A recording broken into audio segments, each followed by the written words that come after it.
Hello students. तो आज के लेक्चर के अंदर हम देखने वाले हैं कि असेंबली लैंग्वेज के अंदर स्ट्रिंग, जिस तरीके से हम सी लैंग्वेज के अंदर स्ट्रिंग करके एक टॉपिक आता है, ठीक है, तो वैसे ही यहाँ पर भी असेंबली लैंग्वेज के अंदर स्ट्रिंग के अंदर बहुत सारी इंस्ट्रक्शन दी जाती है कि किस तरीके से उसको यूज़ किया जाता है, ठीक है, किस तरीके से उसके अंदर कंडीशन लगाई जाती है, किस तरीके से लूपिंग के अंदर उसको लिया जाता है, ठीक है। तो ये सारी चीज़ें इस चैप्टर के अंदर हम देखने वाले हैं, ठीक है। तो असेंबली लैंग्वेज के अंदर स्ट्रिंग्स मतलब नंबर ऑफ कैरेक्टर्स या फिर क्या कलेक्शन ऑफ कैरेक्टर, ऐसे भी आप उसको बोल सकते हो, ठीक है। तो असेंबली लैंग्वेज के अंदर किस तरीके से यूज करेंगे तो उसके बारे में डिटेल में हम जानने वाले हैं। तो टॉपिक आ जाता है हमारे पास स्ट्रिंग।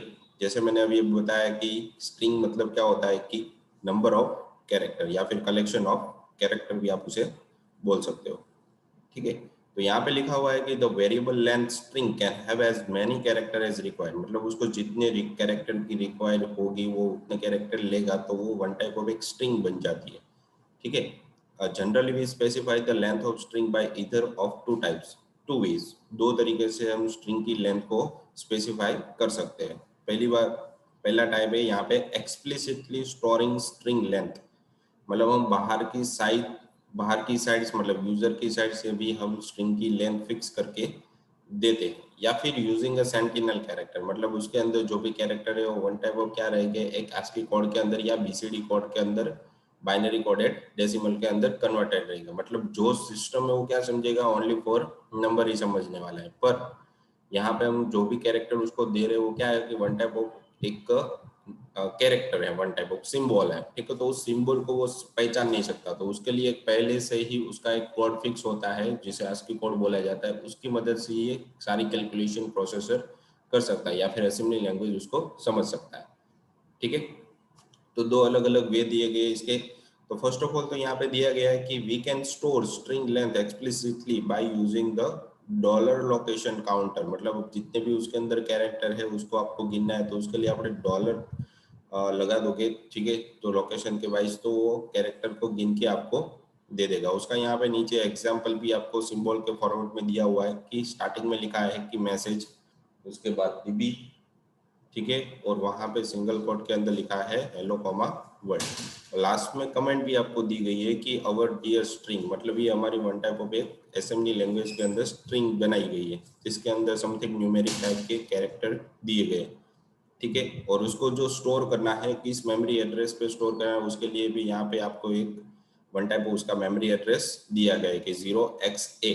तो उसका ये एड्रेस हो गया जिसके अंदर ये आपको लेंथ कितनी है वो काउंट नहीं करनी, पर वो क्या करेगा, इस मेमोरी लोकेशन पे हेलो वर्ल्ड को स्टोर करेगा, ठीक है। तो असेंबली लैंग्वेज को क्या करेगा, वो वन टाइप ऑफ पहली लाइन के अंदर वो डेटाबेस के अंदर या मेमोरी के अंदर वन टाइप ऑफ मेमोरी रहती है, ठीक है, उसको वो one type of as data structure के फॉर्मेट में लेता है, ठीक है। तो हर एक कैरेक्टर को एक एक लोकेशन पे स्टोर करेगा, ठीक है। अब इसके अंदर उसकी कितनी लेंथ है वो मुझे गिननी है, तो उसके लिए एलियन नाम का एक मैसेज कमांड आ जाता है। जैसे मैसेज नाम का कमांड है, मुझे कुछ भी प्रिंट करवाना है तो उसके लिए मैसेज यूज होता है, तो वैसे ही यहाँ पे एलियन नाम के कमांड की मदद से वो चेक करेगा कि मैसेज नाम के वेरिएबल के अंदर कितने कैरेक्टर आपने स्टोर करवाए थे। इसके लिए यहाँ पे डॉलर लिखना पड़ेगा और जिस भी वेरिएबल के अंदर आपने स्टोर किया है उसे डैश करके लिखना पड़ेगा, ताकि वो आपको क्या प्रिंट करके देगा कि जितने भी उसके अंदर कैरेक्टर की लेंथ है वो प्रिंट करके आपको दे देगा। तो जैसे यहाँ पे लेन आपने पढ़ा है, ठीक है, वैसे ही बहुत सारे फंक्शनैलिटी ऑलरेडी असेंबली लैंग्वेज के अंदर दी गई है जिसकी मदद से आप मैसेज या फिर स्ट्रिंग के साथ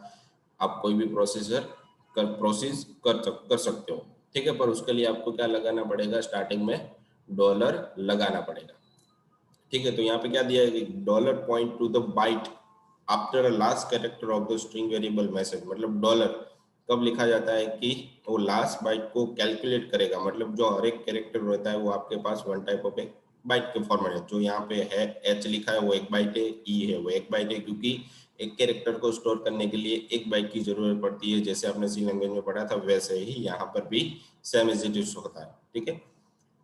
फिर लिखा है कि dollar minus message gives the length of the string, मैं जैसे मैंने अभी आपको एक्सप्लेन किया वही यहाँ पे आपको एक्सप्लेन करके दिया गया है, ठीक है। तो लेंथ किस तरीके से काउंट करेगा वो आपको बताएगा। तो दो अलग अलग वे है जिसकी मदद से आप स्ट्रिंग असेंबली लैंग्वेज के अंदर दे सकते हो, ठीक है। तो उसके लिए यहाँ पे मैसेज डीबी भी आपको दिया गया, जो अभी हमने देखा, ठीक है, जो भी हमने यहाँ पे एक्सप्लेन किया एग्जाम्पल के फॉर्मेट में, वही यहाँ पे आपको एग्जाम्पल में फॉर्मेट में दिया गया, पे थोड़ा सा चेंजेस है।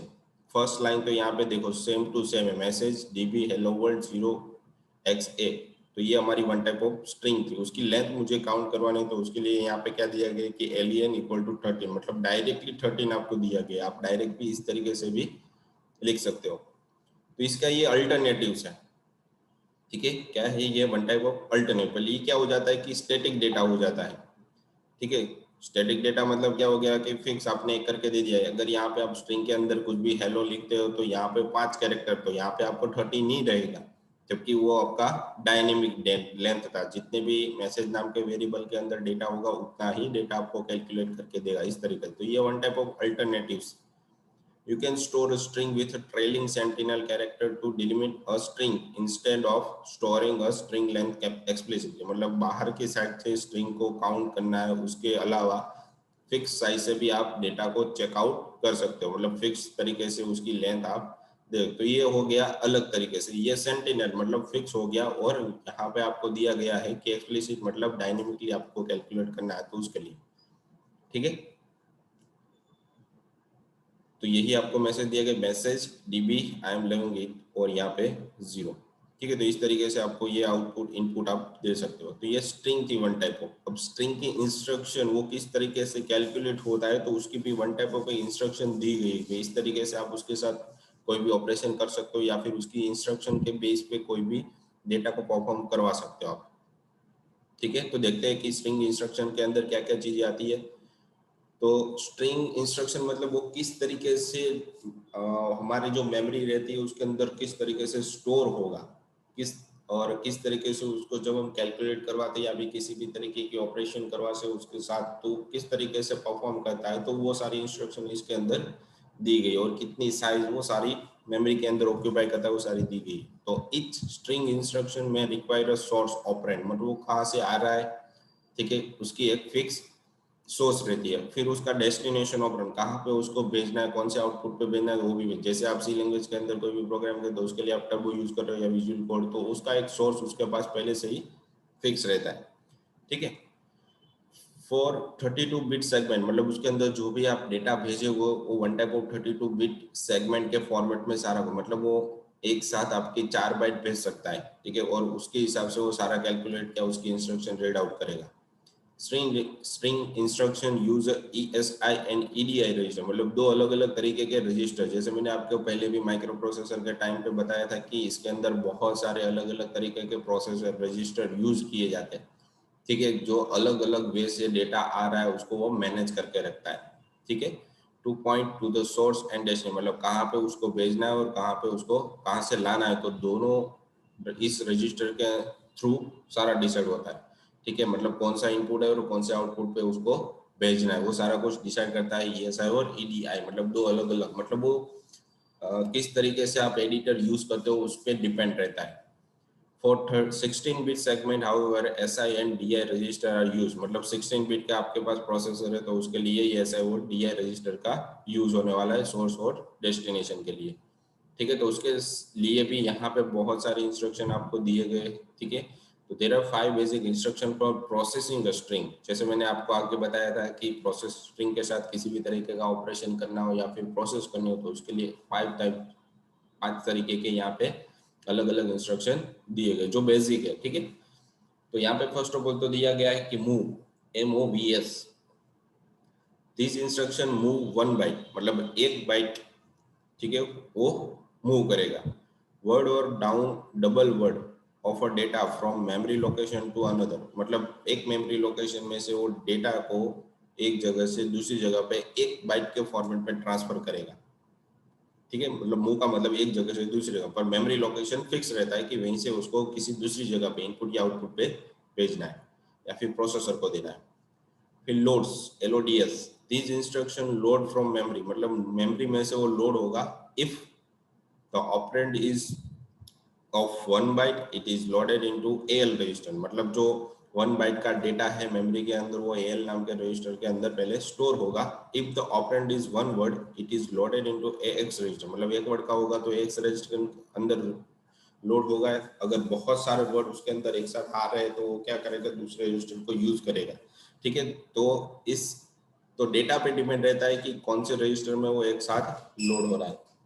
ठीक है, and double word is loaded into EAX register, मतलब जैसे कि मैंने अभी आपको बताया कि 1 वर्ड है तो AX नाम के रजिस्टर के अंदर लोड होगा, या फिर डबल लोड होगा, डबल वर्ड होगा तो वो EAX रजिस्टर के अंदर लोड होगा। ठीक है, फिर है कि STOS, this instruction store data from register AL, AX और EAX मेमोरी, मतलब जो भी डेटा रहेगा वो मेमोरी में से AL नाम के रजिस्टर, AX नाम के रजिस्टर या फिर EAX नाम के रजिस्टर के अंदर स्टोर होगा। फिर CMPs, these instruction compare two data item in memory, मतलब एक डेटा बार बार आ रहा है कि नहीं आ रहा, वो सारा कुछ उसके डेटा, उसकी साइज, उसके मेमोरी, तो उसके डिपेंडेंट चेक करता है कि कौन सा डेटा डुप्लीकेट आ रहा है, नहीं आ रहा, बार बार आ रहा है कि नहीं आ रहा, तो वो सारी चीजें उसकी साइज, वर्ड और डबल वर्ड के बेस पे चेकआउट करता है। फिर SCAS, this instruction compare the content of the, मतलब उसके अंदर जो डेटा पड़ा हुआ है AL, AX या EX रजिस्टर के अंदर, उसको वो कंटेंट वाइज चेक करता है, कि बाइट वाइज चेक करता है कि बार बार ये रिपीट हो रहा है कि नहीं हो रहा। ठीक है, तो वो सारी चीजें यहाँ से वो रीड आउट, तो ये इसकी बेसिक इंस्ट्रक्शन थी। तो इसके डिटेल में हम जाएंगे कि मूव्स इंस्ट्रक्शन या फिर स्ट्रिंग इंस्ट्रक्शन के अंदर भी बहुत सारी फंक्शनलिटी अभी दी गई है। ठीक है, तो उसको भी हम रीड आउट करेंगे यहाँ से। Each of above instruction has a byte, मतलब जो ऊपर की जितनी भी इंस्ट्रक्शन यहाँ पे आपको दी गई है वो हर एक बाइट की थी, मतलब इसके अंदर एक ही बाइट का डेटा एक टाइम पे लोड होगा। ठीक है, उसके बाद यहाँ पे दिया गया है कि word and double word version are and string instruction can be repeated by the prefix, मतलब उसका जो प्रीफिक्स रहता है भाई किस तरीके का डेटा यहाँ पे आना चाहिए और किस तरीके का डेटा नहीं आना चाहिए, तो उसके लिए यहाँ पे क्या बताया गया है कि वन टाइप ऑफ उसके प्रीफिक्स रहते हैं कि भाई डेटा बार बार रिपीट करना है कि नहीं करना, तो उसके लिए भी आपको वहां से डेटा देना पड़ेगा। This instruction use ES, DI, फिर DI, SI, तो ये वन टाइप ऑफ पेयर रहती है, मतलब ES के अंदर इनपुट आएगा और DI के अंदर आउटपुट आएगा। ठीक है, जो भी बीच में प्रोसेस होगी उसका आउटपुट DI के अंदर, वैसे ही यहाँ पे DS है और SI है, तो दोनों पेयर के फॉर्मेट में रजिस्टर रहते हैं, जिसकी मदद से जो भी इनपुट हम दे रहे हैं प्रोसेसर को और प्रोसेसर जो भी हमें आउटपुट दे रहा है, ठीक है, वो कौन से इनपुट या कौन से आउटपुट पे भेजना है वो सारा कुछ इस रजिस्टर पे डिपेंडेंट रहता है। where DA and SI register contain a valid offset, मतलब उसके अंदर कभी कोई डेटा आएगा तो उसके अंदर पहले से ही ऑफसेट होगा, भाई इसके पास पहले से ही डेटा पड़ा है कि नहीं पड़ा, कोई नंबर पड़ा है कि नहीं पड़ा। ठीक है, उसके पास कोई प्रोसेस होकर डेटा आया है कि नहीं आया, तो सारी कुछ पहले से ही फिक्स रहता है। अगर उसके पास डेटा आया होगा तो क्या करेगा कि उसको वापस डेटा नहीं भेज, मतलब जब तक वो क्लियर नहीं करता, आउटपुट के पास डेटा भेज नहीं देगा, तब तक वो दूसरा डेटा यहाँ पे एक्सेप्ट नहीं करता। फिर है कि SI is normally associated with DS, मतलब डेटा सेगमेंट के साथ, and DI always associate with ES, मतलब एक्स्ट्रा सेगमेंट के साथ। कभी भी उसको जरूरत पड़ती है एक्स्ट्रा डेटा स्टोर करने के लिए, तो इसके लिए बैकएंड में भी एक ES और यहाँ पे DS नाम के रजिस्टर की जरूरत होती है। ठीक, तो वहीं यहाँ पे सोर्स और ऑपरेंड के फॉर्मेट में नीचे की साइड पेयर के फॉर्मेट में आपको बताया गया है रजिस्टर। तो सोर्स ऑपरेंड इज एज्यूम्ड। ठीक है, तो यहाँ पे फिर क्या बताया कि जो भी सोर्स में से डेटा आ रहा है वो पहले से ही एज्यूम करके माना जाता है भाई इतने तरीके का या इस टाइप का डेटा यहाँ से आएगा। ठीक है, फिर उसकी बाइट पे डिपेंडेंट रहता है कि कौन से रजिस्टर पे, 16 बिट का एड्रेस है तो इस एड्रेस के अंदर स्टोर होगा, और 32 बिट का एड्रेस होगा तो इस रजिस्टर के अंदर स्टोर होगा। ठीक है, फिर उसके वर्जन कंपेयर करने के लिए भी यहाँ पे आपको बताए गए कि किस किस रजिस्टर के अंदर कौन सी बेसिक इंस्ट्रक्शन के अंदर कौन से रजिस्टर यूज होते हैं, कौन से ऑपरेंड यूज होते हैं, कितनी बाइट की जरूरत होती है। ठीक है, कौन से वर्ड आते हैं उसके अंदर, तो वो सारा चीज यहाँ पे बताया गया है। ठीक है, तो देखो स्टार्टिंग में मैं आपको बता देता हूँ कि मूव्स ये आपकी बेसिक इंस्ट्रक्शन है, वो कौन कौन से ऑपरेंड या रजिस्टर को यूज करता है, ES, DI और DS, EI, एक्स्ट्रा भी यहाँ पे सेगमेंट आ जाते हैं। फिर एक बाइट, कौन सी बाइट की जरूरत पड़ती है, मूव SB। ठीक है, ये कमांड आपको लिखना पड़ेगा। ठीक है, बाइट के फॉर्मेट में होगा, तो अगर डबल वर्ड के फॉर्मेट में पूरा एक वर्ड है तो उसके लिए एक पूरा का पूरा वर्ड एक साथ पढ़ लेगा। ठीक है, एक बाइट के फॉर्मेट में तो ये कमांड, पूरे बाइट के फॉर्मेट में अगर वर्ड है पूरा, ठीक है, कैरेक्टर वाइज आपको गिना है तो यहाँ पे SB आ जाएगा, और यहाँ पे वर्ड काउंट करना है तो SW आ जाएगा। ठीक है, और डबल वर्ड है तो उसके लिए SD। इस तरीके से ये सारे इंस्ट्रक्शन और उसके रजिस्टर यहाँ पे यूज होते हैं। आपको शायद दिख भी रहे होंगे, सेम टू सेम ही है, ठीक है, कुछ भी चेंजेस नहीं है। फिर मूव कमांड, तो डिटेल में हम जाएंगे कि मूव कमांड की मदद से एग्जैक्टली हम क्या कर सकते हैं।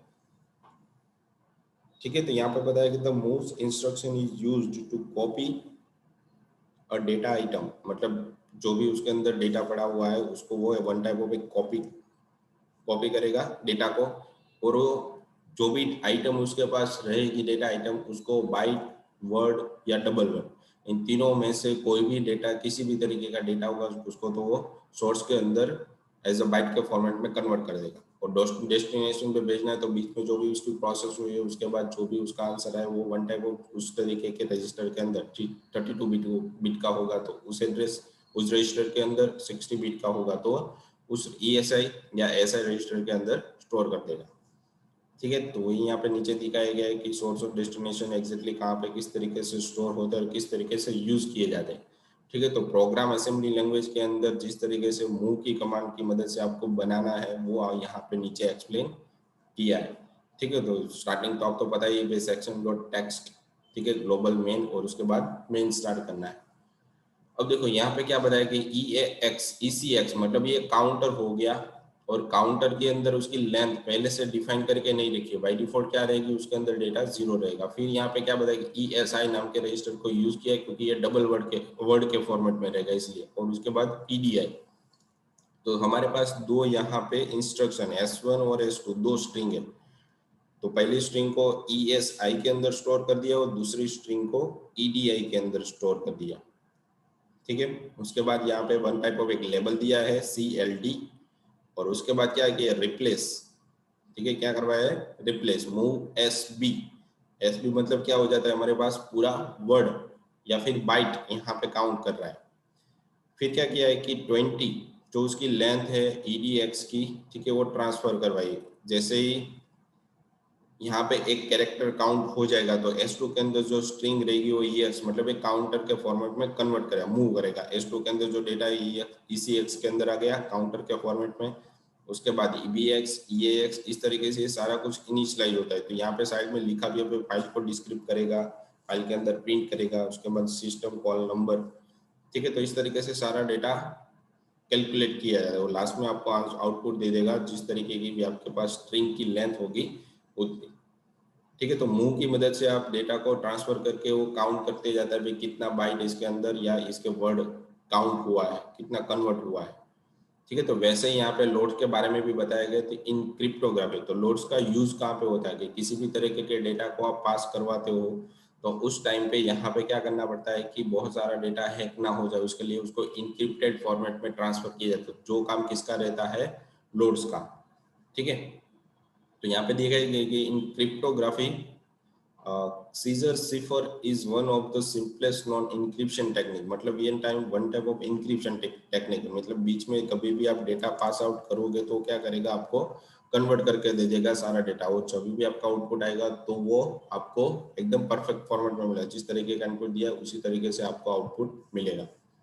ठीक है, in this method each letter in the data to be encrypted, जैसे मैंने अभी आपको बताया कि हर एक कैरेक्टर उसका एक इनक्रिप्टेड फॉर्म है। अगर वो ए होगा तो बीच में एक ऐसा कुछ इनक्रिप्टेड लगाया होगा जिसकी मदद से वो आपको पढ़ने में एच आ रहा होगा, बी लिखा है तो आई आ जाएगा। ठीक है, तो इस तरीके से बीच में एक स्पेसिफिक नंबर की मदद से उसको इनक्रिप्टेड फॉर्मेट में कन्वर्ट किया गया है। बाकी जब भी आउटपुट आएगा तो जो भी उसका आउटपुट रहेगा बाकी, ठीक है, तो वापस उसको डिक्रिप्टेड किया जाएगा। इस तरीके से आपको सही तरीके से आउटपुट मिलेगा और बीच में डेटा हैक भी नहीं होता। In this example, let us encrypt a data by simply replacing each alphabet in it with the shift of 2 alphabet। ठीक है, तो यहाँ पे क्या किया उसने, दो अल्फाबेट जो भी आपका वन टाइप ऑफ एक कैरेक्टर है उसको दो अल्फाबेट आगे बढ़ाया गया, मतलब ए है तो आपको डी मिलेगा, बी है तो आपको ई मिलेगा, मतलब दो अल्फाबेट आपके आगे चलेगा। ठीक है, तो ये कहाँ पे यूज होता है, पासवर्ड जब आप कभी भी लगाते हो सिस्टम के अंदर तब ये लोड्स नाम की फंक्शनैलिटी या फिर इंस्ट्रक्शन चलती है। ठीक है, तो उसके बारे में यहाँ पे आपको साइड में पूरा प्रोग्राम बताया भाई इस तरीके से पासवर्ड को आप कन्वर्ट कर सकते हो इनक्रिप्टेड फॉर्मेट के अंदर। ठीक है, ताकि कोई भी व्यक्ति उसको देख ना सके या फिर चेंज ना कर सके। ठीक है। तो वही चीज आपको पूरी की पूरी प्रोग्राम के अंदर यहाँ पे दी गई है। जैसे प्रोग्राम स्टार्ट होगा तो यहाँ पे उसकी लेंथ, स्ट्रिंग 1, स्ट्रिंग 2, फिर लूप।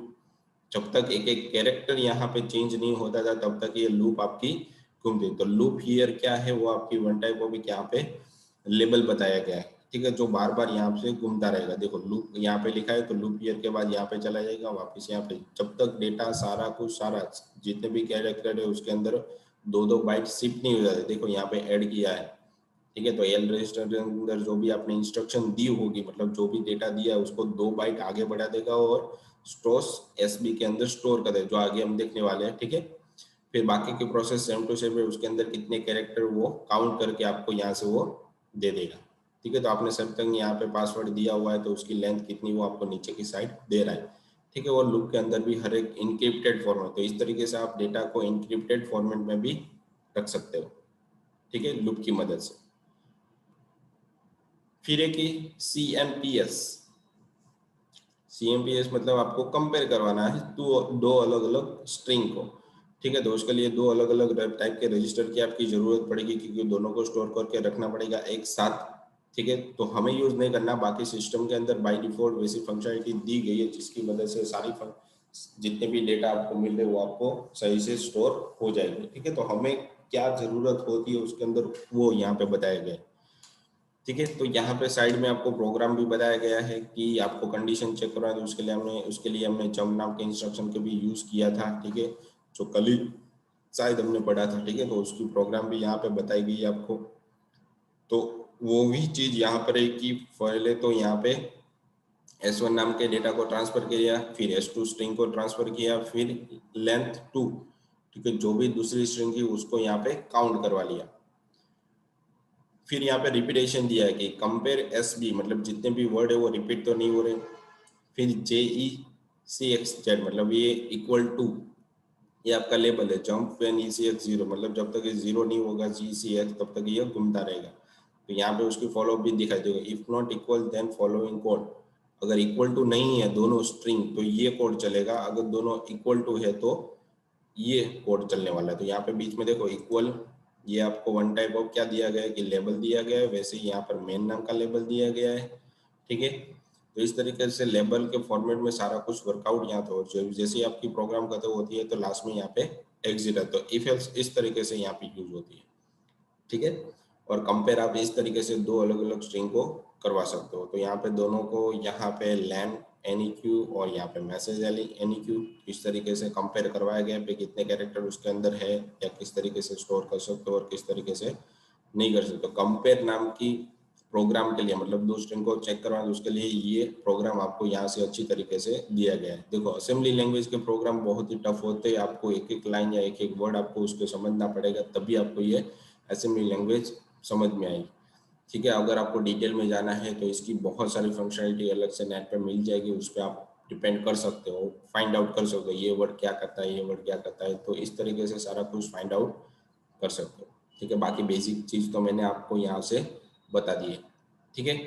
अब जैसे ही हमारा लेक्चर खत्म हो रहा है तो लेक्चर के रिगार्डिंग यहाँ पे आपको क्वेश्चन दिए गए हैं जो आपको सबमिट करवाने रहेंगे आपके RNW IT एप्लीकेशन के अंदर, ठीक है। तो आज हमने देखा कि स्ट्रिंग असेंबली लैंग्वेज के अंदर किस तरीके से यूज होता है और क्या क्या ज़रूरत रहती है उसके लिए, ठीक है। तो वो सारी चीज़ें हमने आज के लेक्चर के अंदर देख ली है, ठीक है। इसके बाद भी बहुत सारी फंक्शनलिटी जैसे एरे है, ठीक है, सब रूटीन, तो उसके बारे में आगे हम देखने वाले हैं, ठीक है। तो आज के लिए इतना ही था, थैंक यू।